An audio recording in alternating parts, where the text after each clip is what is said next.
Y guía, como siempre, inicio con la palabra de Dios, Filipenses 4:6-7. No se inquieten por nada, más bien en toda ocasión y con oración presenten sus peticiones a Dios y denle gracias. Y la paz de Dios, que sobrepasa todo entendimiento, cuidará sus corazones y sus pensamientos en Cristo Jesús. Amén. Con su espíritu. En la misa, Amén. cuando decían a Dios, Así con su espíritu. Mire, porque se acababa la misa. Siempre, No, miren, yo me cogía la sí, la Superintendencia de Bancos dio un Vas al informe purgatorio por eso. sobre la situación del sistema financiero en la República Dominicana. Y concluyó la Superintendencia de Bancos, donde está nuestro amigo Alejandro Fernández W. Hizo esta Alejandro evaluación. Fernández Wilper.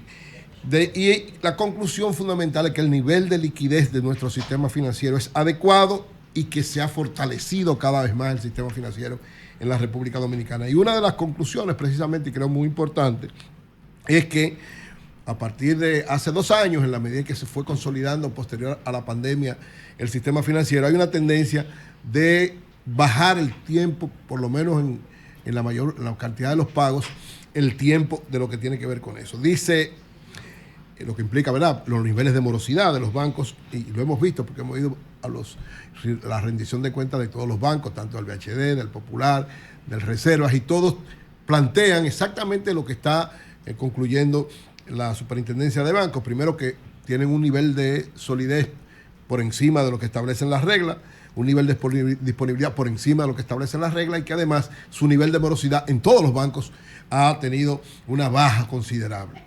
Dice que precisamente el tiempo, dice este informe preliminar del desempeño del sistema financiero, que en el 2023 toda la entidad financiera, el promedio ponderado en los días de atraso para pagos era entre 3.5 y 5.1 hace 2 años, y que en el 2023 cerró un promedio entre 1.3 y 3.8 de días en lo que tiene que ver con los préstamos en sentido general.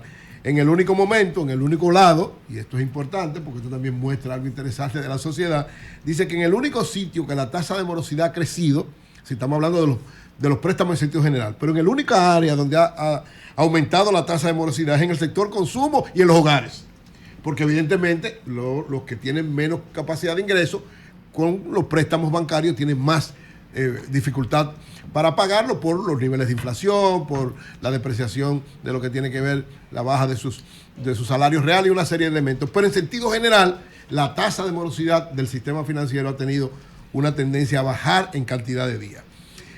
En términos de liquidez del sistema financiero, la disponibilidad, o sea, su efectivo y su equivalente, que tiene que ver tanto en efectivo como equivalente en efectivo, ascendieron, según el informe de la Superintendencia de Bancos, a 641.789 millones de pesos a diciembre del año pasado. Un crecimiento con respecto al 2022 de un 12.7%. También este informe se corresponde con los niveles de disponibilidad que tienen todos los bancos. En todos los informes que vemos también de la mayor parte de los principales bancos del país, se da esa misma orientación, ese crecimiento que confirma la Superintendencia de Bancos. En el caso de los bancos múltiples, o sea, los bancos más importantes, los bancos grandes, su nivel de disponibilidad entre captaciones se ha incrementado un 25.9%. En el caso de las asociaciones de ahorro y de préstamo, un 16.2%. Los bancos de ahorro y crédito, que son más pequeños, un 19%. Las corporaciones de crédito, un 10%. Y los bancos de desarrollo e exportaciones, como el Bandés, por ejemplo, en un 15%. La cartera de crédito bruta del sistema financiero ascendía a 1.934.000 billones. Es decir, 1.000.934.000, un 29.4% del PIB. Es decir, la cartera bruta del sistema financiero dominicano es un 29.4% del Producto Bruto Interno. Es decir, eso muestra la fuerza, la solidez del sistema financiero en la República Dominicana. Y de acuerdo, o sea, comparando el 23 con el 22, según la Superintendencia de Bancos, hubo un incremento de 317.525 millones de pesos, que también se corresponde con las informaciones que han dado todos los bancos, cada vez que participamos en una información de los bancos múltiples sobre todo, que es la cartera bruta fundamental del sistema financiero, también se evidencia ese incremento.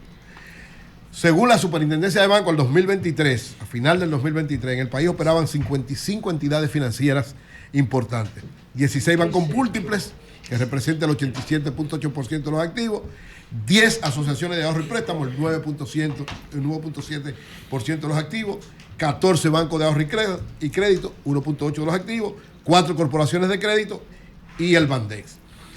Todos los bancos, en sentido general, el sistema financiero tiene una solidez de un 15.94%, un índice de solvencia de 15.94%. Es el 10% lo que establece la ley, es decir, que está muy por encima de lo que implica la regulación financiera, y esto, de acuerdo a la Superintendencia de Banco, la conclusión que establece el sistema financiero dominicano permanece estable, resiliente y con adecuada capacidad de absorción de pérdidas, presentando niveles de rentabilidad, de solvencia, de liquidez adecuados para responder oportunamente a los cambios en las condiciones de mercado o de la situación económica. Es decir, el sistema financiero de la República Dominicana tiene solidez, tiene resiliencia, tiene capacidad, tiene consolidación y puede enfrentar cualquier situación. Lógicamente, la economía dominicana, lo que se prevé, por lo menos hasta ahora, los organismos internacionales y el propio Banco Central, establece que había ciertos niveles de recuperación, porque el año pasado, y esto, casi toda esta información, lo que tiene que ver con el año pasado los niveles de crecimiento bajaron significativamente, 2.3% fue el crecimiento en una economía que históricamente tiene un crecimiento por encima del 5%. ¿Cuál es la tendencia de este año? De acuerdo al Banco Central y a los organismos internacionales, que haya un repunte en el crecimiento. Las autoridades esperan que sea nuevamente por encima del 5%. Con este año electoral, yo preveo que tal vez no se llegue al 5%. Es cierto que tal vez no quede en el 2.3%. Podría pasar del 3, el 4%. Sí, porque el 2023 fue desastroso. Desastroso, 2.3%. Desastroso. Sí, un año donde prácticamente no hubo el crecimiento histórico de la economía, con la solidez de la economía, pero evidentemente fue un año, y hay que decirlo con ciertos niveles de honestidad en este aspecto. El año pasado, todo el mundo preveía desde el principio que iba a haber una situación difícil, porque en el primer trimestre del año pasado la economía creció un 1%. Este año, según las informaciones que hemos tenido de varias instituciones, sobre todo de los organismos que agrupan a los gremios productivos del país, empresariales, este trimestre ha habido un crecimiento por encima de un 2%. Y esa es una buena señal, por lo menos en el trimestre. ¿Qué va a pasar? Ahí, lógicamente, las elecciones. Las elecciones podrían ser un elemento importante, pero también un elemento preocupante. ¿Por qué digo esto?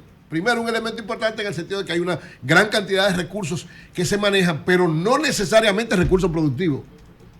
Entonces, es decir, podría haber también una situación posterior a las elecciones que, fruto de esa gran capacidad de dinero que va a tirarse a la calle por miles de razones, entre ellos el gobierno, y todos saben por qué razones, podría esto generar una situación medio complicada en el sector productivo. ¿Qué es lo que espera el sector productivo? Que eso no suceda, que evidentemente después del primer semestre del año, o sea, ya pasadas las elecciones, haya segunda vuelta, incluso, porque sería el 30 de junio si hubiese segunda vuelta, pero a partir de julio se prevé que lo que acontezca en el plano electoral no afecte sensiblemente el aspecto económico. Yo creo que no va a haber ninguna inestabilidad política, o sea, lo que acontezca, lo que suceda, sea lo que suceda, los sectores políticos tienen la suficiente madurez para entender que, lógicamente, si no hay un sector... Eso no está en juego aquí. No, por eso, si hay un sector... por eso que todos deben actuar coherente con eso. El gobierno, en primer lado, el partido de gobierno y los partidos de oposición. Hay que tratar de mantener la estabilidad política, que es una garantía importante para la estabilidad económica. Eso todo creo que lo comparten plenamente. Entonces, ¿qué va a acontecer? Claro, este informe es de la solidez del sistema financiero, que en un momento complicado, porque el año pasado económicamente para el país fue un momento complicado, mantuvo su solidez, su fuerza, su fortaleza. Este año de seguro lo mantendrá igual o la ampliará. En caso de la economía, todos prevemos que la situación electoral no la va a afectar y que probablemente este año crezcamos un poquito más que el año pasado, si no hay alguna contingencia económica que provoque una situación difícil, pero hasta ahora no se prevé. Entonces yo saludo este informe de... Y tú sabes qué quiere decir eso, si hay crecimiento, ¿verdad? No, si hay crecimiento, hay crecimiento.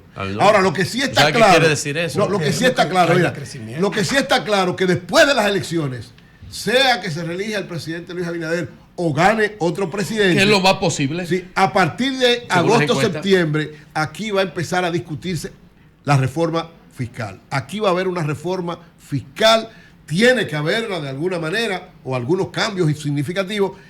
Si el presidente Luis Abinader es que se reelige, la reforma va a ser más profunda, porque ya es un gobierno que no tiene expectativa el presidente de volver a reelegirse, por lo menos salvo que cambie la Constitución, pero normalmente. Y además, todas las reformas fiscales que se han hecho en la República Dominicana son después de un gobierno ganar y la hace de manera inmediata, porque si pierde un año, bien, ya es muy difícil que pueda desarrollarla. Así que hay grandes expectativas y veremos lo que pasa. El sol de la mañana, el sol de la mañana.